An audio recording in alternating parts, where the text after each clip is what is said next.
Good morning, and welcome to All Things Marcellus with me, Attorney Doug Clark of the Clark Law Firm. I am located at 1563 Main Street in Peckville, and if it is a Sunday morning at 8 o'clock, I am here with you every Sunday from 8 to 9 a.m. on this station to bring you, the landowner, valuable information, important information that you need regarding the natural gas development, that you need to protect yourself, your family, your property, things you need to know regarding natural gas development in Pennsylvania. If you are looking for landowner information, this is the show for you. At the Clark Law Firm, I focus solely on landowner and oil and gas right owner representation. I do not, have not, and will not represent gas or pipeline companies. I am here to help landowners in any way I can, and I love what I do. Sometimes I get very upset and get fired up, but I do love what I do, and I am here for you, the landowner. And so at the Clark Law Firm, I represent landowners for essentially anything related to the oil and gas development, obviously gas leases, pipeline right-of-way agreements. Talked a lot about that recently. We'll talk more. I'm going to give you some break about pipelines today, but there's such a big issue today. And I'll just leave it with this. As I've been saying, and if you miss any of the other shows on pipelines, go check out pagasleaseattorney.com. We have the shows up and available, and today's show will also be up and available tomorrow, Monday morning. So please, if you have a pipeline agreement that you're considering or offered, go to pipelineattorney.com, go to pagasleaseattorney.com. On pipelineattorney.com, all kinds of information, whether it be a well connect line, whether it be a gathering, transportation, interstate transmission line, which is overseen by FERC, F-E-R-C, which is the Federal Energy Regulatory Commission. All types of pipelines are discussed and addressed. Whether you call me, whether you don't call me, go check out pipelineattorney.com. A lot of great information. And again, pagasleaseattorney.com. You can also access the radio shows through pipelineattorney.com. Listen to the shows. Know what you need to be thinking about. Very, very important. And I know, I really do, despite the fact that I wrote this stuff, I do know that you'll be better for it, more informed, more educated, and better prepared to consider or address the issues that you're facing. Again, I represent landowners, oil and gas right owners, royalty issues, estate planning issues, doing more and more estate planning, surface use agreements, well site agreements, meter site, compressor station agreements, any and all agreements or even non-agreements, any and all representation related to oil and gas development, top leases, oil and gas amendments and modifications, ratifications of certain items. You name it, oil and gas related, we're here to help you out. You can always contact my office at 570-307-0702. That's 570-307-0702. And I want to remind everybody too, because we broadcast in a lot of different areas in Pennsylvania, and then just a reminder, I say it, I'm not going to go too deep on it, but regardless of where you are, if you think you need representation and you think, hey, this guy might be the guy for me, I don't care. I have clients. I just got off the phone. It was yesterday. Got off the phone with one of my clients from Washington County, down there at the corner close to West Virginia, Ohio border. Have clients. I don't know if I have one active right now, but Greene County, Armstrong County, all across Western Pennsylvania. I've represented landowners all across the state, landowners who reside all across the country, and even in other countries. So do not be afraid of distance. If it is a concern and you're thinking, well, this guy's too far away, give us a call, check us out, check out the testimonials on the websites, see what those guys have to say. Check it out, so see if you're comfortable. And look, if you're not comfortable, I say this often, that you need to be comfortable with your attorney. I talked to a gentleman the other day who shockingly was telling me about representation from another attorney and how he he questioned whether what the attorney was telling him was accurate. And, look, that should never occur. That attorney, whether, whoever it is working for you. If you think that you may ever question what your attorney is telling you, it is without a doubt time to get a different attorney. You need to have somebody who's right for you, that works for you, that you're comfortable with, that you can talk to, that you have faith in, and that is critical. Whether it's me or somebody else, make sure that you get the right attorney for you. Again, I am Attorney Doug Clark. You're listening to All Things Marcellus. I'm here every Sunday from 8 to 9 a.m. And also, Monday mornings, we have these shows available. Today's show will be available at both. You can go to pagasleaseattorney.com or pipelineattorney.com. Check out the shows. And not just this one, got to say it, we've hit over 5 years. In August of 2015, we celebrated 5 years of doing All Things Marcellus. So, we're really proud of it, and hopefully it's a value to you as the listeners and the landowners. Okay, what am I going to talk about today? I said, give you a little bit of break on pipelines. I'm going to talk some gas lease language. And, I come in, sometimes I'm fired up. I come in to do the show, and I'm fired up. I know I'm going to get fired up. And then sometimes I say, okay, I'm going to try to stay calm. I'm not going to get all fired up. Well, today is one of these days where I was preparing for the show some this morning, and I said to myself, look, you've been on a roll, you've been ranting quite a bit. Let's try to tone it down, not even tone it down, but let's try to stay calmer, maybe do a more subdued show. Then I had, during the week, things will come up, and I'll just make notations, little notes to myself, like, hey, radio show ideas. And of course, I have a very long list of ideas to talk about. Things that come up, things I think that we need to get out there and information. And that's why I've been talking a lot about pipelines lately. Well, I decided, look, let me give everyone a little break on the pipelines. Which is hard for me because there's such a big issue. So I'm going to talk some about gas leasing. So I took a gas lease and I started going over some areas that I wanted to talk about. And, I started creeping up. I think my blood pressure just started going higher and higher and higher. And I said, oh, geez, here I go. I'm going to try to stay calm, but I'm going to go through some of this language in the lease. And, came in saying, okay, well, I'm going to go through this language. It'll be a nice show. I'm going to, get some good information out there. But then as I read through, because I had made my note, hey, talk about some of these items, I said, oh, my heavens, it came back to me, why I wanted to talk about these things. And I think it'll come through to everybody because, it's scary stuff to me. Now, one thing I want to say, too, to people is, and this gets tough because just because you don't like something in a lease, there is no lease I've ever seen ever that I didn't like or that I had problems with, that I didn't have problems with. Let me repeat that because I don't want misinformation out there. I've never seen a lease offer or executed by a landowner that was perfect for the landowner, that there weren't problems or concerns. So that's going to happen. So you're never going to be completely satisfied, and you shouldn't be completely satisfied, which would be great if you were. And maybe you are completely satisfied, but you just don't understand maybe where there are weaknesses, where there's potential problems for you. But at the same time, the company is going to be offering you, these bonus payments almost always. And then also, they're going to be offering you the potential of future royalties. So we're talking about money. And you have to you're weighing in these factors of, hey, I don't like certain things, but in exchange, I'm going to, in most cases, get a lump sum payment for executing the lease and entering into this agreement. And then I have the promise of future royalties.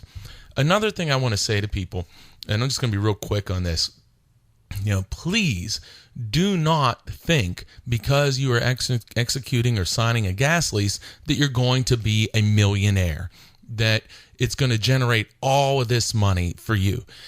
Do not lose sight of what you're signing, what you're agreeing to, because you see these dollar signs in a distance. Because I represent, hundreds of people, and I don't see everybody becoming millionaires. In fact, most of the people are very disappointed in what they're seeing in returns. So the landmen go out, they preach to the landowner, hey, you're going to get all this money. There's all this money. We're drilling these great wells. You're going to be rich, rich, rich, rich, rich. Here's a pen, sign here. That's what they're going to preach to you. And hey, look, it sounds great.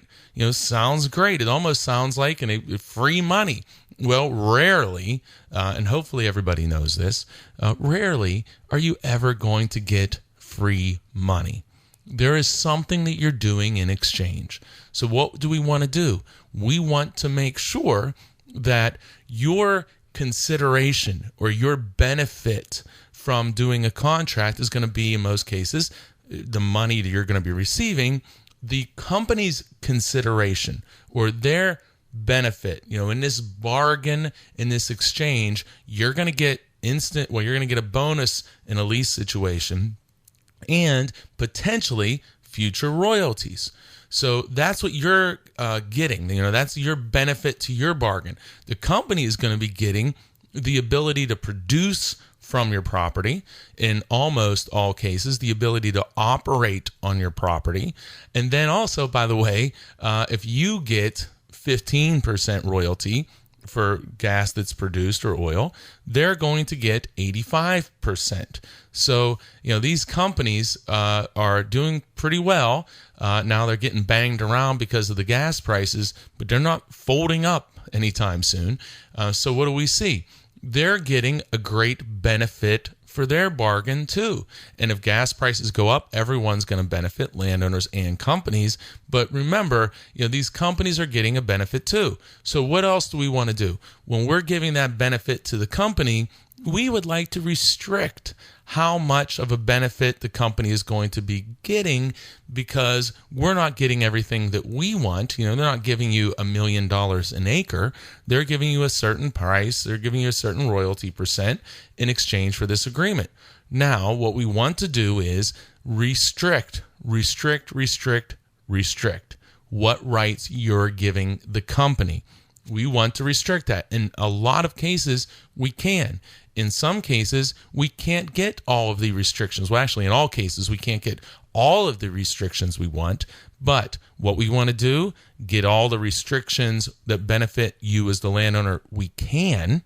We want to get all the restrictions we can that are going to benefit you, and we want to get as much money as we can.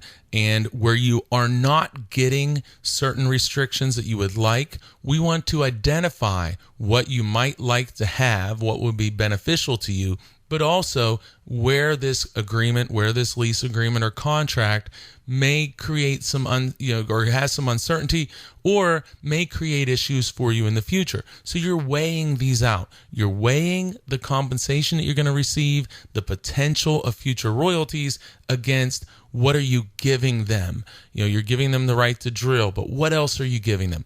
When we get back after this break, I'm going to go through some lease language, and you're going to see, I think anyone's going to be kind of uncomfortable with it if you care about your property. However, we can't always restrict things, but we need to identify them and restrict what we can. I will be right back after this break. You're listening to All Things Marcellus with me, Attorney Doug Clark, here every Sunday from 8 to 9, and of course, back after this break. Welcome back to All Things Marcellus with me, Attorney Doug Clark of the Clark Law Firm. Reminder, you can always contact the office, 570-307-0702, here every Sunday from 8 to 9 a.m. I'm going to jump right into this because I have a lot of language here highlighted, and I suspect I probably won't get to it all, so I'm going to try to jump in here quickly. Okay, so one thing I want to make sure everybody understands is when you enter into any contract, whether it be a gas lease or a pipeline agreement, storage agreement, well site agreement, whatever it's going to be, there's going to be, and generally within the first couple paragraphs, what we call the granting clause, and it can be a granting paragraph, where you are granting, the contract is saying what you are granting to the company. What are you giving them? What are you granting them? And what I always do, when I'm focusing on these agreements and I'm reviewing them, an enormous part of this is going to be the granting clause of the agreement. That is arguably the most important clause, but I hate to say that because many clauses are very important. But the granting clause is fundamental. Fundamental. What are you giving the company? And then you're going to be getting most likely compensation in exchange. So what are you giving? And again, back to the first segment, we want to restrict. We want to restrict what we're giving the company as much as we can. And if we can't restrict it, we want to identify what are the potential future problems by not being able to restrict this grant or what we're giving, and does the money and other aspects of this agreement outweigh the fact that we can't restrict this right that we're giving to the company? And that's the decision you need to make ultimately, and you need to be informed to make that decision, and the right decision for you. Okay, so granted clause. This is a gas lease. Granted clause saying that the company shall have exclusive rights to, and now I'm not going to read the whole clause, I'm going to go through several sections here. Number 1, to inject, store, protect, and withdraw stored gas on the leased premises and lands in the vicinity hereof. So again, we want to really reduce. We got to watch. Little secret here, guys. We have to watch how broad we're giving the company rights to go and use our property for development in other areas. Is it neighboring properties? Is it adjoining properties right next to us? Is it properties that are in your unit, your production unit and development? Is it properties in the vicinity? What is the vicinity? Where, draw a line, think about it, get a map, go look at a map around your house and draw a line, what's in the vicinity, and let's get 10 people to do it and pick one house. It doesn't have to be yours. We'll pick one house, draw a circle, and see if everybody draws a circle at the same place. Certainly not, because vicinity is not a very, let's just say it's a very gray term, not a very black and white term. So, okay, so that's one thing. So we want to try to limit that. We don't want them to have rights related to the vicinity of your property. Number 2, to drill, operate, water disposal or injection wells. So, okay, you're giving them the right to drill water wells, injection wells, disposal wells. A lot of times we can limit that. If you can limit it, you want to limit it. Conduct geological, geophysical, and seismic activities. Okay, that's typically going to be fine, but sometimes we can restrict that as well. Number 4, stimulate or fracture all coal or other strata or formations. Okay, that's going to be a part of it. We're not going to probably address that. 5, ingress and egress, meaning, coming on and over the property, to and from. Ingress and egress on and across the leased premises for any purpose and to and from any other land. All right, pay attention now. This is one that gives me concern. You're giving them the right to go over, ingress and egress, on and across your property for any purpose. Now try to limit that. For any purpose and to and from other land. Well, what's other land? Everything is land, unless you're obviously in the water. So you're giving them the ability to go over and across the property to any other land, not because there's a well site on your neighbors that you're getting gas from. This is very, very broad. We absolutely want to restrict this, and if we can't, we want to identify, well, what does this mean? What may I expect in the future? Next one, perpetual, meaning essentially forever, easements. Now, again, this is one that really gives me concern. Perpetual easements that survive the expiration or termination, expiration or termination of the lease of this agreement, and ingress and egress thereto, to lay, construct, use, maintain, operate, change, replace, and remove.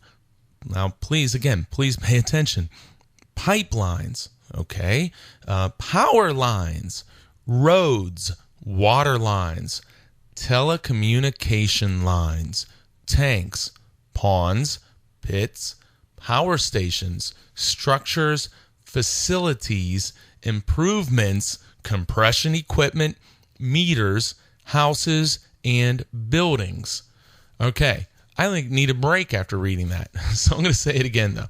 This is very important. You're granting perpetual easements, so essentially forever easements that survive the expiration of the lease. So you're granting an agreement. So once this lease ends in this case, and I don't like this at all, once this lease ends, if there's an easement, that thing stays forever. Well, okay, what type of easement could it be? Well, it could be to construct, use, maintain, operate, change, replace, and remove pipelines, power lines, roads, water lines, telecommunication lines, tanks, ponds, pits, power station structures, facilities, improvements, compression equipment, meters. How about this? Houses and buildings. You're granting that in this agreement. Next, remove any property or improvements which the company may operate or place on the leased premises. Okay, if they have something there, they can remove it. To plug, abandon, or sell any wells or improvements. Okay, probably not that big of a deal. Next, to use the improvements or the leased premises for the transportation, production, and development of oil and gas wherever produced or located. Wherever produced or located. Wherever produced, your radio isn't skipping. Wherever produced or located. Wow, I don't like it. We need to try to restrict that. And in most cases, we can. We need to restrict that. Or if you can't, you need to understand what that means. Okay, next. All other rights and privileges necessary, and I love this word, or convenient for the company's operation of the leased premises or any other lands. Any other lands. What is convenient for your property or any other lands? Again, if we can restrict that, we need to do it.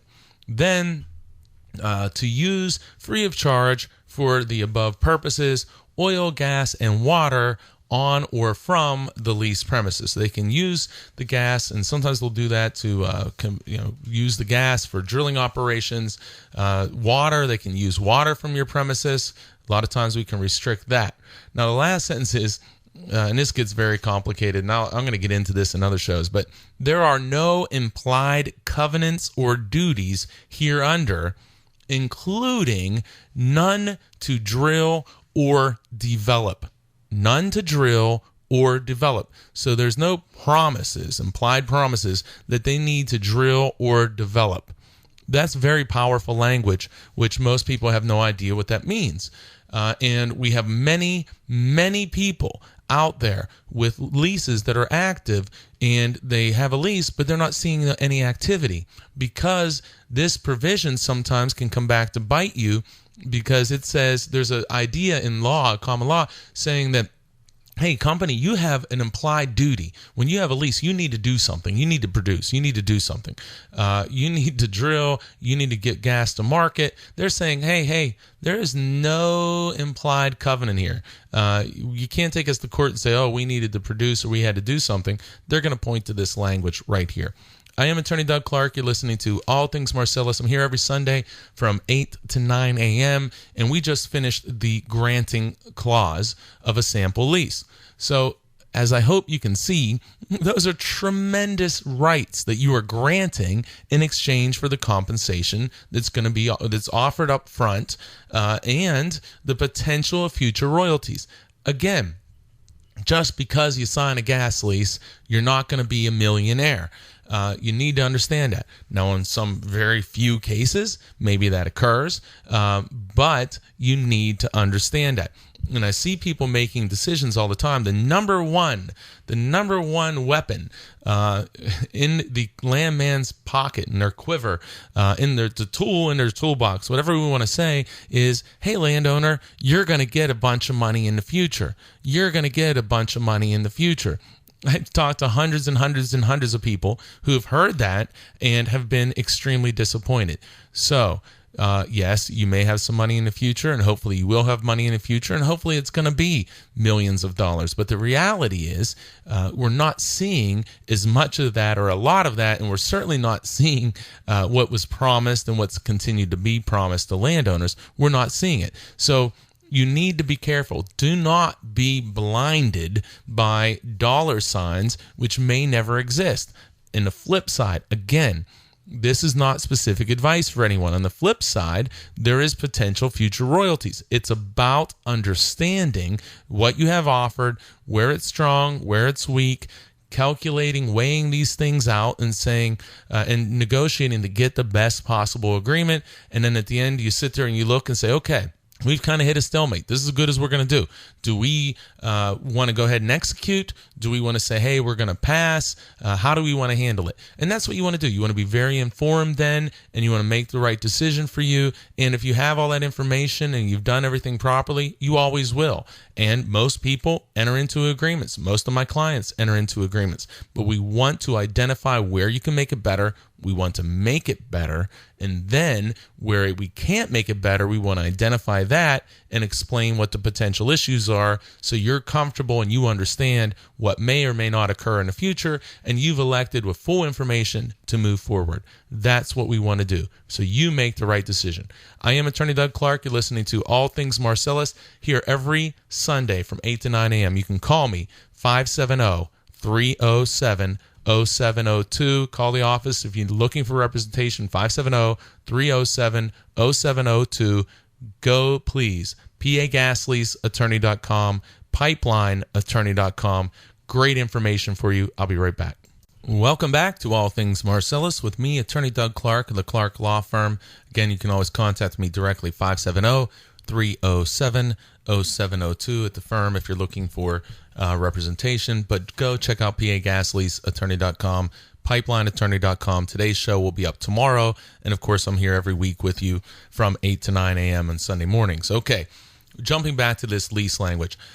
So, I talked about this, no implied covenants or duty to produce or develop. Or to drill or develop. And why that's important is I have multiple clients, especially in Western Pennsylvania, Tioga County. We see this with Shell a lot, but there's many, many companies we see this with. And what happens is company drills a well, but they're not producing. They may not connect it to a pipeline. They drill wells largely because they want to hold on to the lease. They don't want it to expire. So they'll drill a well. Sometimes they're just vertical wells, but they'll drill this well just to meet the bare minimum requirements of the oil and gas lease. Well, what do we want to do? We want to increase the bare minimum requirements whenever we possibly can. So a company drills a well, but they're not producing gas. Well, what are they doing? They put a cap on the gas, and they have what's called it's being shut in. So if you enter into a 5-year lease, and it doesn't, there's a lot here, but I'll just use a nice easy black line and say that within 5 years, the company had to have drilled a well. Very unlikely. I mean, most leases do not have that language, but just for the purposes of illustrating this point, we're going to say that here. So you have a lease that says 5 years, company has to drill a well. Company drills a well, and they create a unit of production that includes your property. Therefore, you are now held, and you stay under this existing lease. So you're not receiving royalties, but you're still under lease. And many people think wrongly that by the end of that 5 years, they need to be receiving royalties. And obviously, hopefully, and a lot of people have understood now because it hasn't occurred, but that's just simply not true.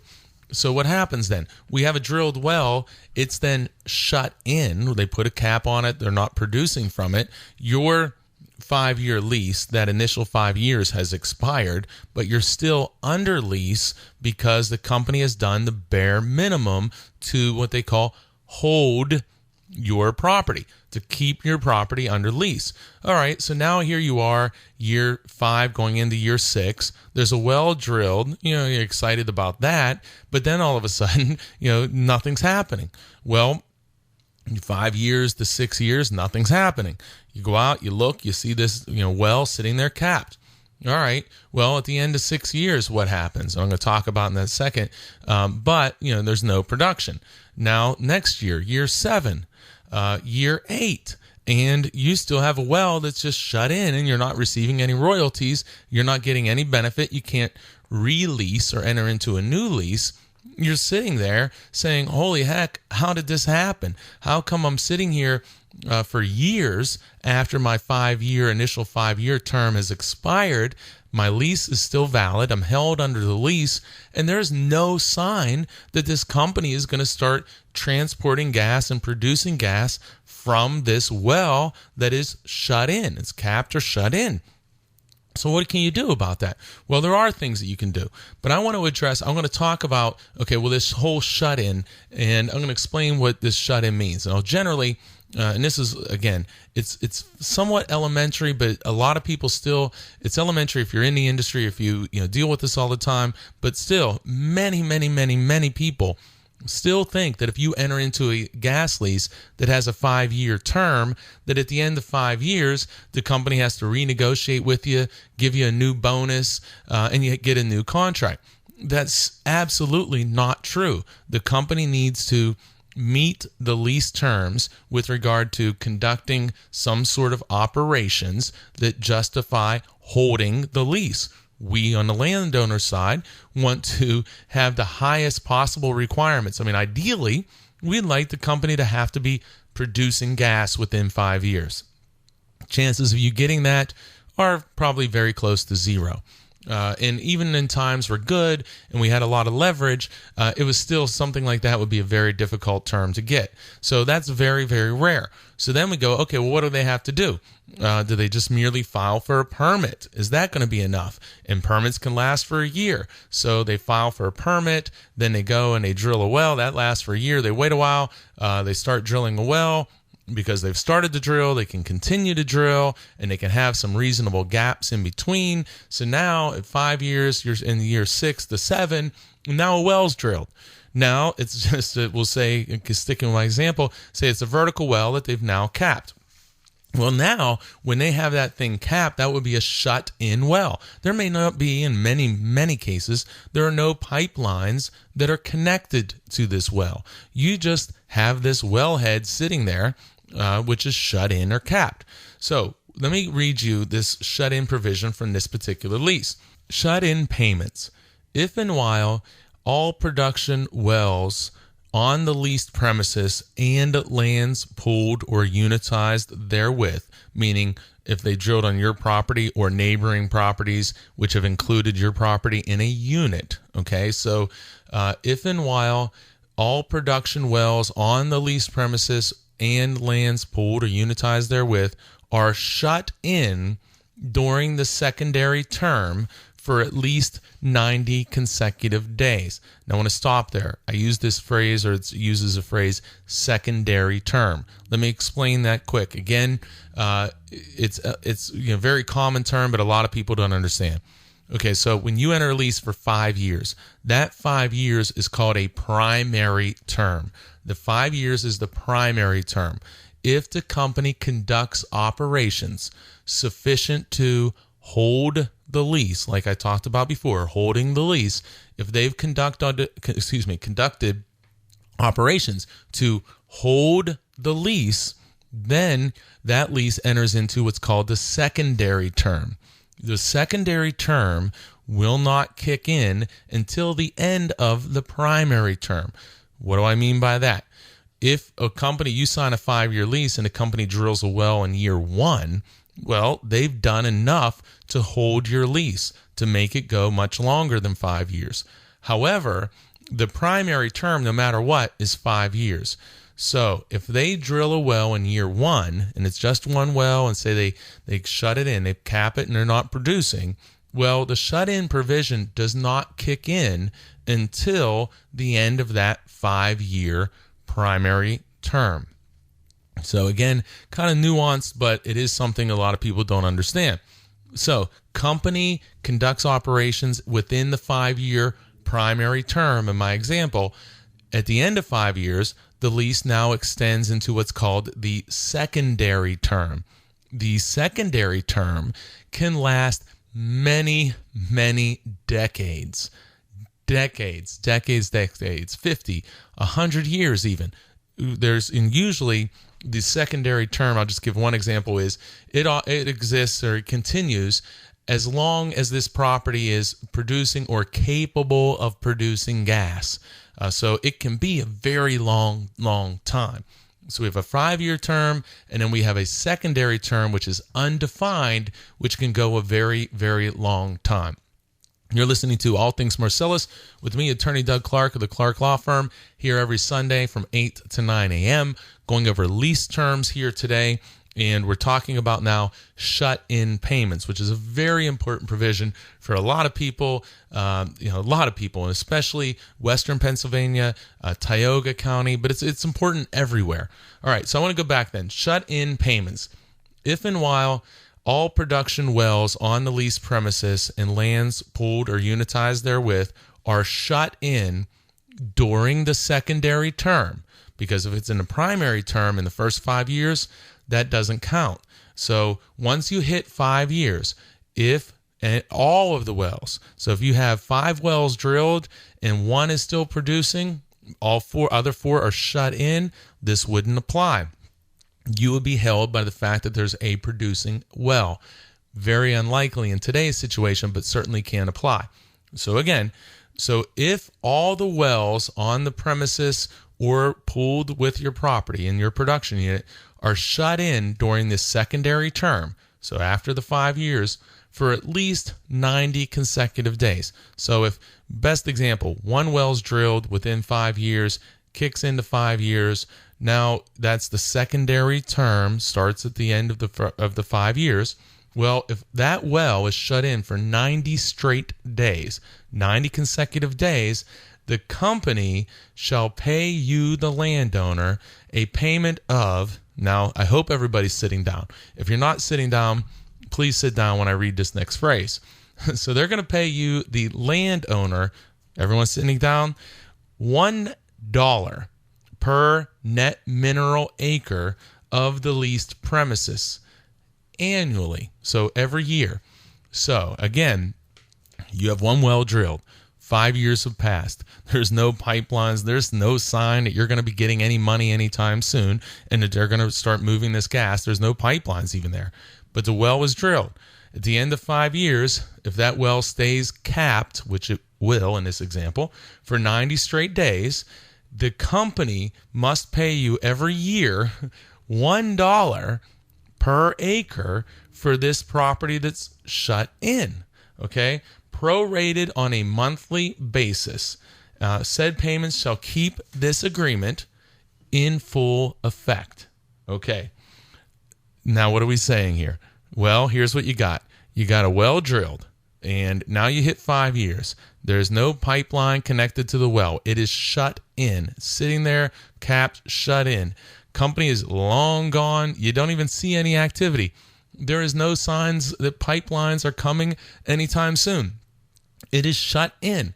And this says that during the year, if they shut it in 90 days during a year, they have to pay you $1 per acre. So if you have 100 acres of property and it falls into this category where this 100 acres is shut in, well, each year you're going to get a whopping $100.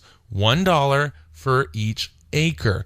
For each acre. And generally it's going to be for each acre that's actually in a unit that's shut in.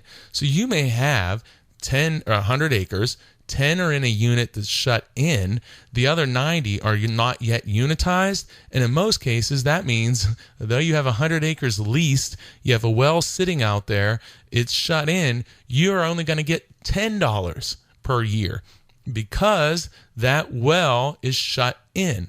The 10 acres are in the unit where that well is shut in. So, you're not even guaranteed that you're going to be getting your full $1. Now, okay, These can be set up in different ways. So you can say, it's possible to say that every 90 days that it's shut in, that you're going to get $1. So we get 90 days, which is 3 months. 3 times 4 months would be a year. So, if you have a contract like that, instead of getting $1 if it's shut in for all year, you would get up to $4 per acre. So again, obviously we're not getting rich on this. I'm up against the break. I'm going to come back. I want to talk about this more. I got bogged down on this, but this is something I think is really important. I shouldn't say bogged down. This is a very, very important issue, and I'm going to explain why we need to try to attack this shut-in, because there's too many people sitting out there. If you have bad shut-in language, the company can just sit on it. And I'm going to tie it all together because I talked earlier about no implied covenants, including to drill or develop. That's designed to put the landowner in a situation where you can be flat out stuck, and who knows how long you can have a well shut in and not see a dime. I'm attorney Doug Clark. You're listening to All Things Marcellus. I'm here every Sunday from 8 to 9 a.m., and I'm going to be right back. Welcome back to All Things Marcellus with me, attorney Doug Clark of the Clark Law Firm. I started at the beginning, and I apologize. I wanted to get to all these different things with this lease, but as I went, and this happens, if you're a regular listener, this shut-in provision is a huge issue, and it's taking a little bit more time, but it's something that's very, very important. So I'm going to keep on addressing that, and that's probably going to be the most part of this segment.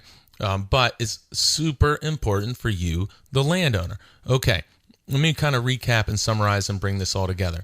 So at the beginning of the show, I talked about the granting clause, the rights that you're granting the company in exchange for the money they're going to give you as a bonus to sign the lease in most cases, and the potential of future royalties. You're giving something to them.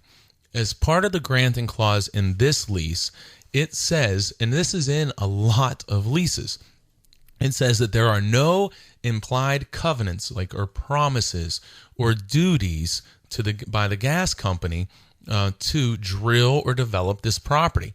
So no implied covenants. And why is that in there? Why is that little phrase in there, and what does it mean? Well, because in Pennsylvania, you have an implied covenant to produce the gas. You can argue, hey, company, you can't shut in my well for 20 years and not produce. We entered into a lease, and it was implied. It was implied that you were going to go ahead and produce gas. You were going to drill and produce gas.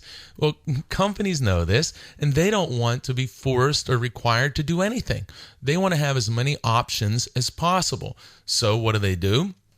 They put in leases, hey, we have no implied covenant or duty. There's nothing that's saying here that we have to drill or produce. So if we drill a well and we cap it and shut it in, and you can't come back and say, hey, company, there's an implication. When we did this lease, it was implied you weren't going to just cap my well and sit on it. You are actually going to drill and produce gas. Well, the company says, whoa. Look here. It says right in here, there is no implied covenants or duties hereunder, including none to drill or develop the property or produce the gas. That is done very, very purposely. You're listening to All Things Marcellus with me, attorney Doug Clark of the Clark Law Firm. So, okay, well, what else can we do? What can we do about that? The company says, we're not going to change that. Well, now we talked about shut-in. So here we go. Back to this scenario. Year 5, you signed a 5-year lease. They drill a well in the unit that you're a part of.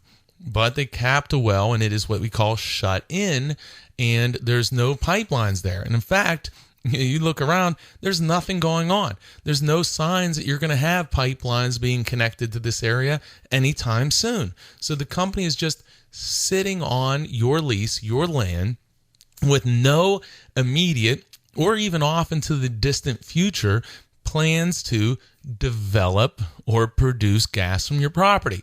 And how can they do that? Well, you've agreed that there are no implied covenants and duties, but also in the shut-in, so now it's shut in at the end of 5 years, in your shut-in provision, it says that, hey, if we shut in wells for 90 days, each year that we have it shut in, we'll give you $1. Each year, we'll give you one single dollar in this case. Sometimes it's 5 if you're lucky.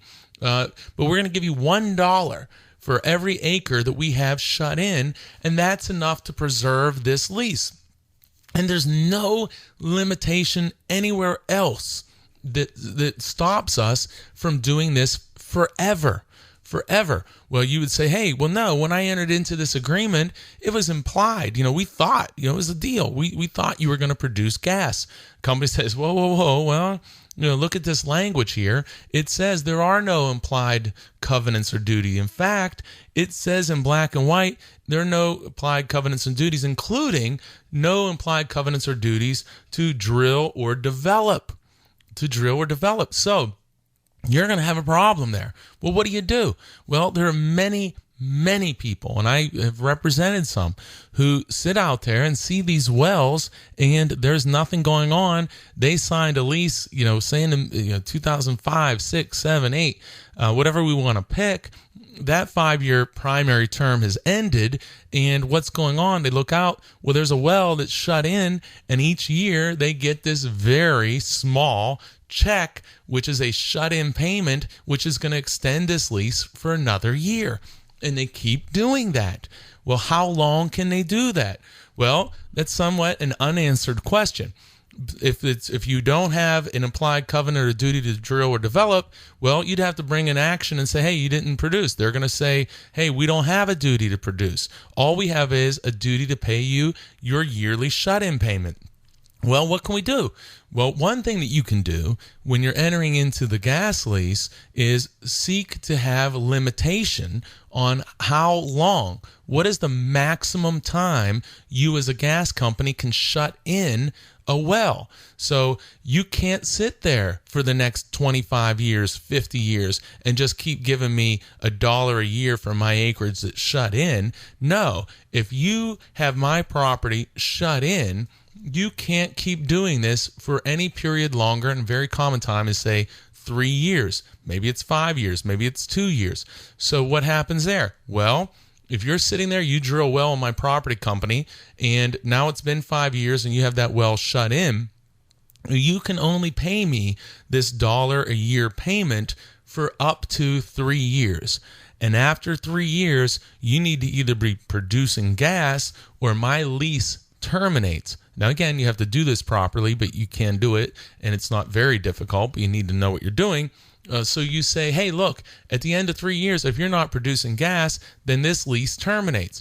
Well, if that well's on your property, sure as heck, that company doesn't want your lease to terminate. So that provision, which can be obtained in most cases, that provision is going to force the company to produce within 3 years at the end of the primary term. They're going to have to produce, meaning they can't shut you in for more than 3 separate years or consecutive years. They can't shut you in and keep you held under your lease forever. So for a lot of these people that are sitting out there that are so frustrated, had they had shut-in limitation language, they probably wouldn't be in this situation. So very, very important. Likewise, fast forward 50, 75, 100, whatever time frame we want to say your lease is getting, that they've developed the gas, that there's not much more happening. Now, at the end of the lease, they shut in your well and there's not a lot of activity. They're not producing gas. They've really drained your property and your area of gas. Well, if they shut it in, they can keep paying you $1 each year for each acre that's shut in and continue to hold on to your lease at the end. Again, depending upon other language, but certainly that's a very strong possibility. So what do we want to do also? Not only do we want them to produce early and not sit there and keep your well shut in and not get you royalties in the near future, but we don't want the company to be able to sit on your lease in 50 years from now or more and just keep paying you these annual dollar shut-in payments. And you say, well, what's the chances of that? I talk to people in Western Pennsylvania. I'm born and raised in Armstrong County. It's very common that I'll see out there where there'll be old leases, and some of them like early 1900s, mid 1900s, whatever, really low producing gas, not a lot going on. Company can shut it in and pay the landowner this dollar or whatever it is per year per acre to keep this going until they want to come and drill these other Marcellus, Utica wells. Well, why do they do this? Well, by holding you, even at the end of this old lease, that means that when they drill the Marcellus or Utica shell wells, if they do, well, you're going to get paid under the terms of your lease. And leases entered in the early 1900s, 1950s, and so on aren't good leases for the landowner. So we need to protect yourself. Shut in, implied covenants to produce. We need to address those. We don't want you to be sitting there shut in and having no sign in sight that this is going to be ending and you're going to be getting royalties. Again, all of these things need to be looked at in leasing. You're listening to Attorney Doug Clark. This is All Things Marcellus. I am here every Sunday from 8 to 9 a.m. Go check out PA Gas Lease, attorney.com, pipelineattorney.com. Go check them out. You can contact me at the office, 570-307-0702. Have a great week, everyone.